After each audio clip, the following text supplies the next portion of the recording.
வணக்கம். தினத்தகவல் இணையதளத்தில் இன்றைய நிகழ்வுகளை தருவது ராமநாதபுரம் மாவட்ட செய்தியாளர் முகவை தங்கம்.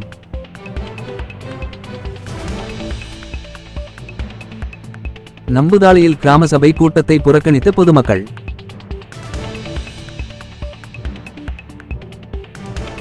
ராமநாதபுரம் மாவட்டம் திருவாடானை தாலுகா நம்புதாளை ஊராட்சியில் சுதந்திர தினத்தை முன்னிட்டு கிராம சபை கூட்டம் நடைபெற்றது.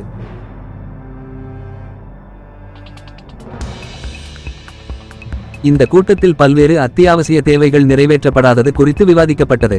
குறிப்பாக ஊராட்சிக்கு முறையான குடிநீர் வழங்கப்படவில்லை என்றும், முறையற்ற சாலை வசதி, தொடர்ந்து மின்சார தடை, கிராமம் முழுவதும் தேங்கி கிடக்கும் சாக்கடை நீரால் மர்ம காய்ச்சல் உருவாகும் நிலை உள்ளிட்ட பல்வேறு பிரச்சனைகளை சரிசெய்யாத ஊராட்சி நிர்வாகத்தை கண்டித்து கிராம சபை கூட்டத்தை புறக்கணிப்பதாக கூறி பொதுமக்கள் கலைந்து சென்றனர்.